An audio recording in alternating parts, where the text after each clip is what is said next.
Hello friends, welcome to the class. For a change, let us try and imagine a situation where everything that we think, we feel, we do is controlled by others. Everything that we have to do is predetermined, and there are people to tell us what to do, when to eat, when to sleep, what to wear, how to think or how to feel. Terrible, isn't it? Well, let us bring in one more aspect. All these choices that are being made for you are not really bad. The only thing is that you don't have any choice of making any decision in your life. Still terrible, isn't it? Yes, this is because we as human beings have a fundamental and inherent need to exercise at least a substantial degree of control over our lives. And according to psychologists, an absence of this opportunity to control our lives can lead to a significant amount of distress. Since the beginning of the human race, the survival of human beings has depended upon this opportunity of controlling their environments and using one's reasoning in the process.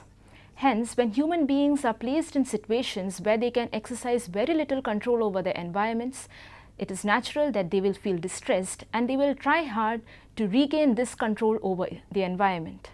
And when they are unable to achieve this, they may face a significant amount of anxiety, distress and apprehension. Loss of personal control at any age or in any situation can in itself be a source of stress. Moreover, environmental situations are perceived as more stressful when they give the individual very little opportunity to control it. The extent to which an individual can control his or her environment can depend upon a number of factors. These may include physical factors such as age or disability. These may also include psychological variables such as personality variables. Further, it can also include other reasons such as ethnicity and culture.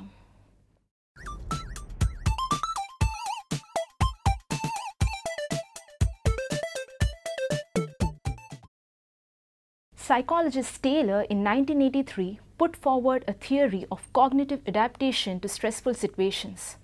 There are three major themes in this theory. The first involves a search for meaning in the stressful experience. The second involves gaining a sense of control over the stressful experience. And the third involves building up a sense of self-enhancement and feeling positive about oneself despite the setbacks the stressful situation may give you. A vital aspect in this theory is the gaining of a sense of control. Because this very search of meaning in a stressful experience is directed towards gaining a sense of mastery and control, to tell yourselves that yes, I have found meaning even in this adverse situation and yes, I am in control. Similarly, gaining of a sense of control automatically leads to the third theme, that is self-enhancement. Once you know that you are the master of the situation, you feel good about yourself, you feel positive and you feel that whatever the stress may be and however big it may be, I can face it. Sudden threatening events no doubt may weaken drastically the individual's sense of control. But what is most important for us is to regain this sense of control, to gather ourselves together and to deal in positive and constructive manner with the stress that we are experiencing.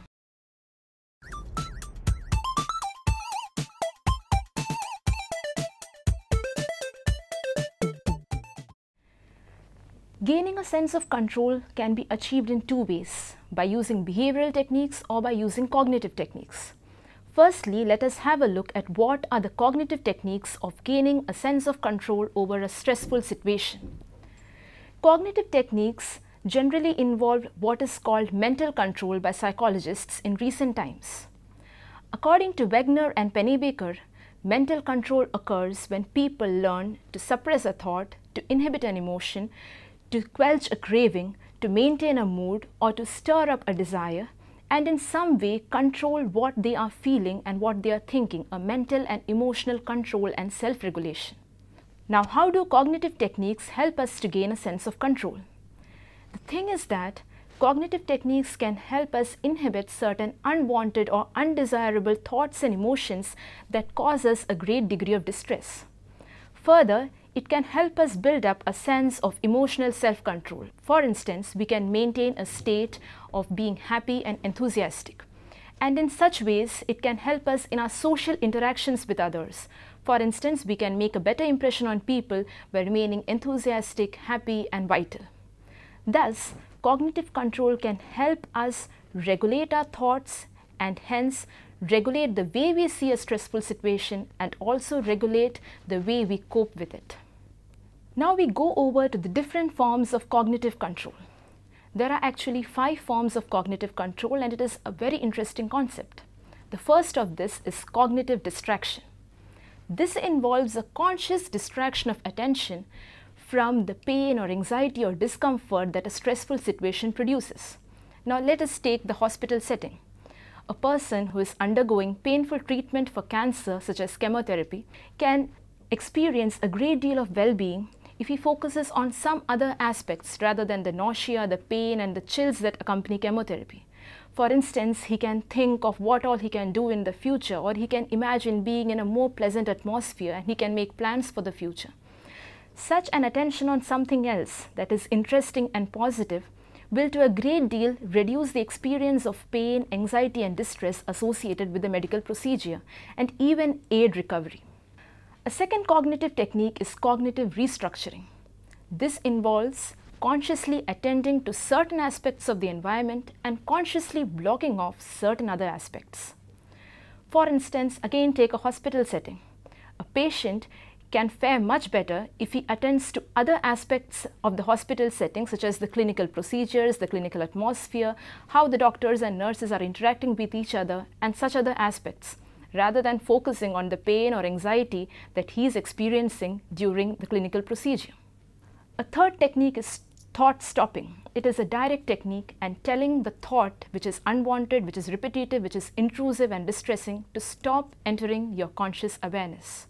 Whenever the thought enters, you tell it that yes, this is distressing, this is irrational, and so you have no place in my conscious awareness. The fourth technique is thought avoidance. Avoiding thinking about certain things which are bound to create distress. For instance, again, I'm going back to a hospital setting.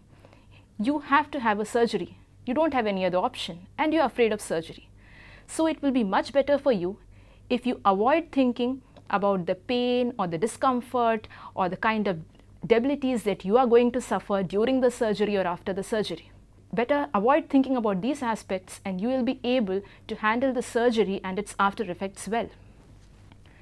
A fifth cognitive technique of gaining control is informational control. You must have experienced even in your daily lives that those aspects of the environment that are unknown are bound to be more distressing. Again, I'm going back to a hospital setting. For instance, a patient who is suffering from a disease, most of them don't have any idea of the implications the disease may have in their lives. Providing them information regarding what the disease is about, what are the treatments, what will be the expected procedures and consequences, at least some form of information, will give them a great degree of control. They will feel that they are not just passive organisms in the hospital setting, but have at least some degree of control over what is happening to them. Apart from these cognitive techniques of gaining a sense of control, there are also a wide variety of behavioral techniques that people use to gain a sense of control over their environment.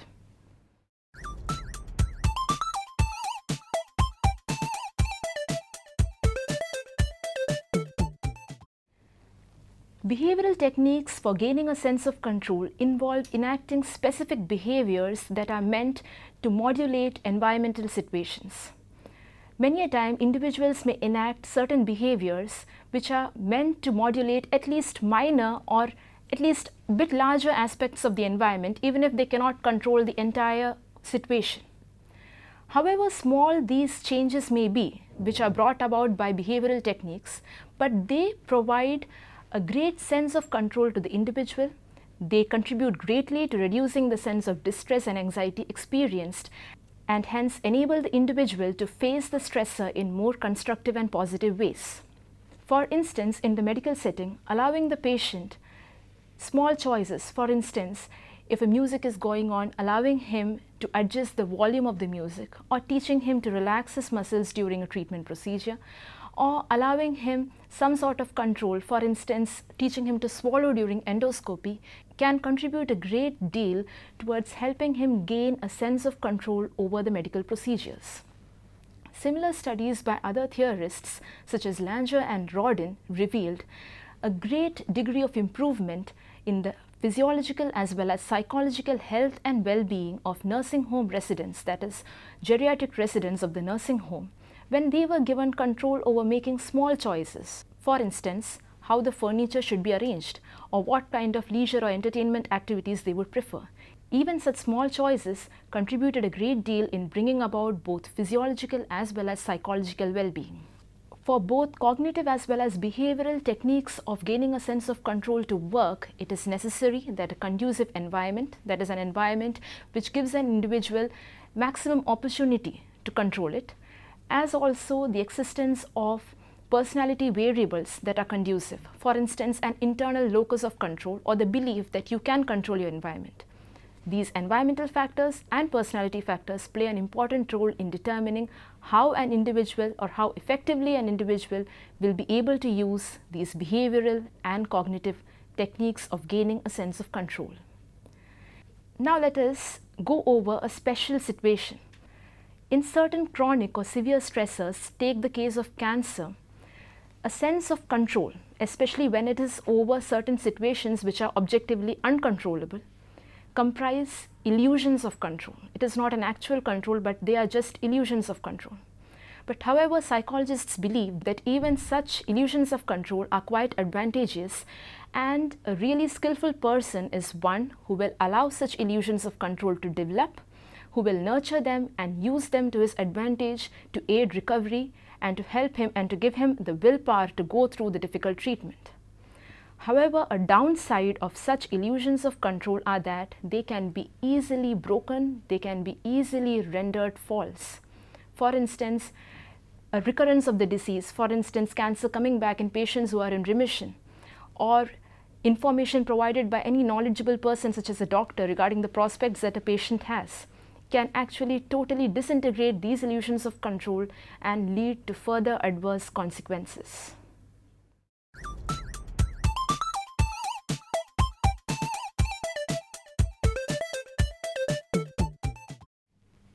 Perceived control can be defined as the individual's perception that he or she can take action in a situation so as to get desired outcomes, or that he or she has the ability to change the course of an event or a situation to one's own favor. Perceived control is a powerful resource in dealing with stress, and psychologists believe that perceived control can go a long way in helping the individual gain better emotional as well as physiological well-being, as also can help him deal with the stressors in ways that are constructive and cope with the stressors even if they involve a change in behavioral patterns which are difficult. In all its forms, perceived control, whether it is in the form of causal attributions or in the form of self-efficacy or in the form of locus of control or in the form of perceived competence, in all these forms, perceived control can play an important role in dealing with stress. Perceived control consists of two major components. The first is the locus of control and the second is self-efficacy. Individuals can differ in the amount of perceived control that they possess based on their locus of control, the extent of self-efficacy that they possess, or other factors such as age, gender, ethnicity, culture, and such other factors. Julian Rotter's scale of measuring perceived control in terms of the internal or the external locus of control was a pivotal event that provided a great impetus to the psychological research in the field of perceived control. Rotter theorized that people tend to be distributed along a continuum with regard to perceived control. There are individuals who possess either an internal locus of control or an external locus of control, and the locus of control that an individual possesses plays an important role in how he appraises the stressful situation and how he deals with stress. People with personality patterns having a high locus of control tend to believe that they in fact can influence and control environmental events and modify them in their favor. And since they believe that they have mastery over the situation, they also tend to engage in active coping mechanisms in dealing with stress. On the other hand, people with an external locus of control tend to believe that they have little mastery or control over the event, and all their life circumstances and life events are being controlled by factors such as luck, fate, chance, or other people. Since people with an external locus of control believe that they have little mastery over the situation, they are more likely to engage in avoidant or escapist coping mechanisms, which can in fact be a risk factor for a number of diseases as also health risk behaviors.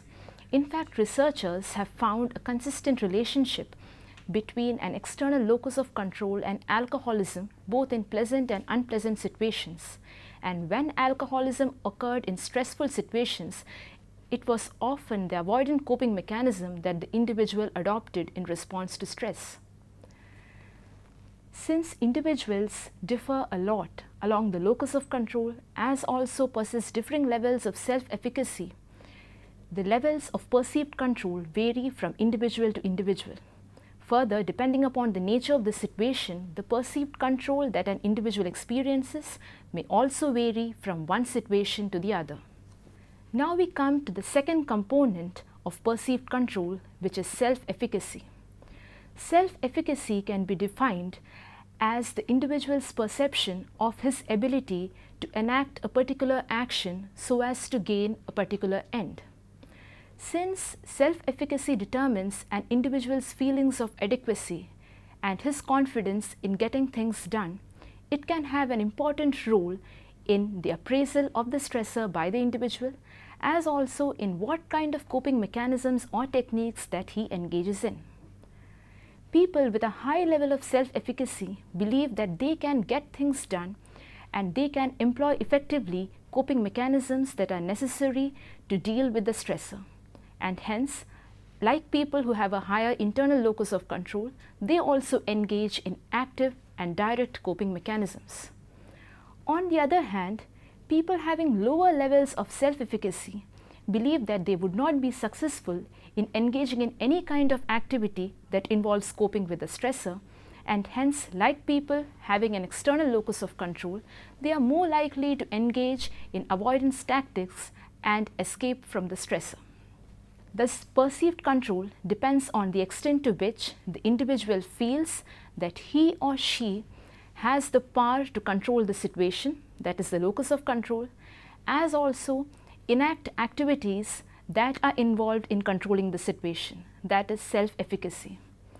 Since the locus of control and self-efficacy differ along varying situations, as I have mentioned earlier, individual differences in perceived control are also observed.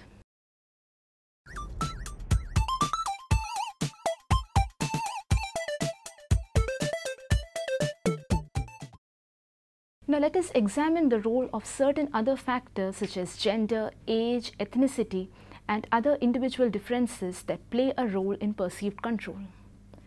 A number of theories and research studies predict that women possess a lesser degree of perceived control as compared to men. And researchers seeking the reason behind this paradigm put forward that women across ages and across societies have experienced powerlessness and have been dominated upon.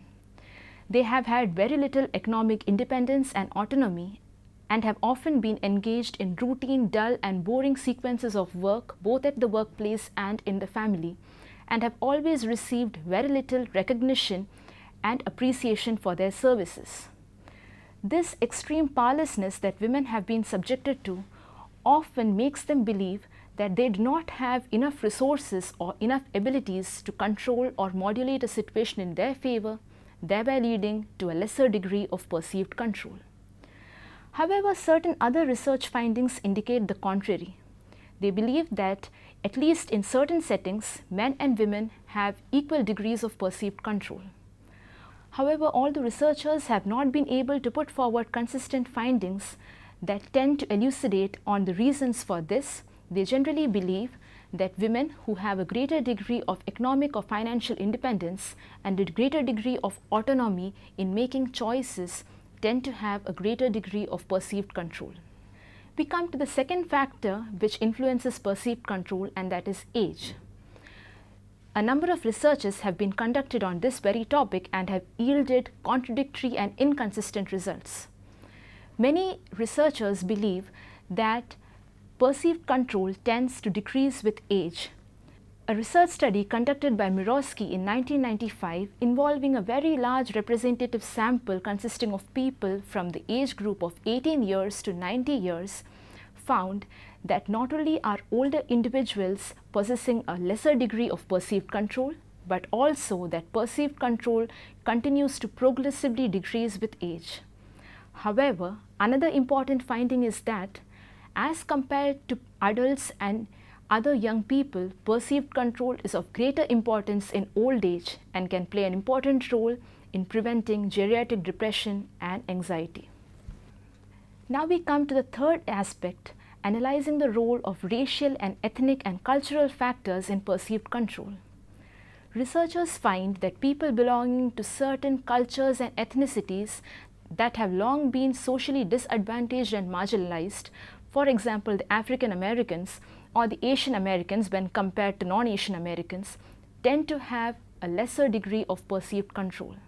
The reasons are somewhat same as we have discussed in the case of women.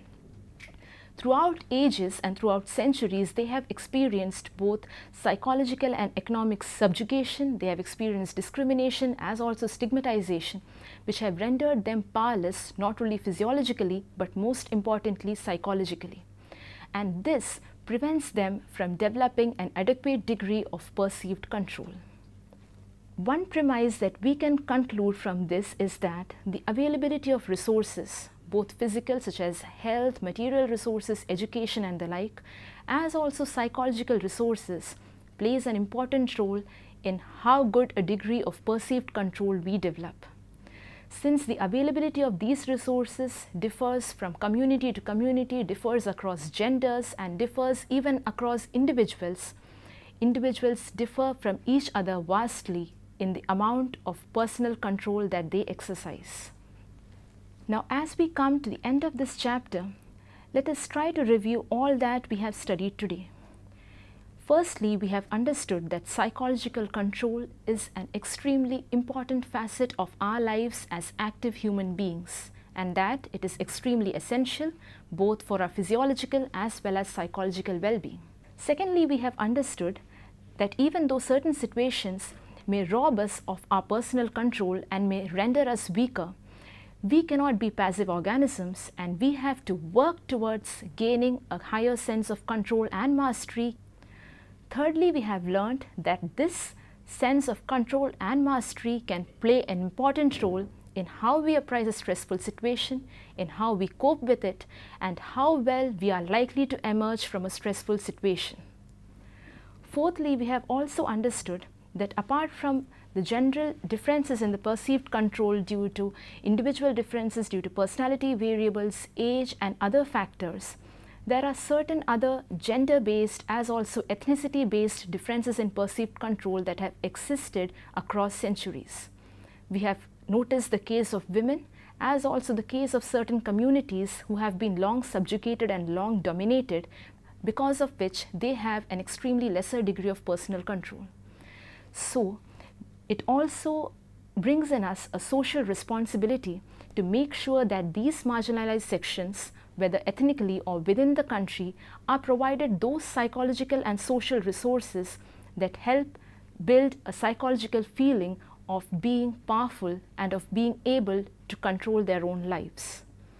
Finally, what you take home from this class is that whenever you face a stressful situation, probably in the beginning you may feel helpless, but work towards having some sense of mastery, either psychological or physiological, over the situation. Once you gain that sense of mastery, you are on the road of recovery from stress.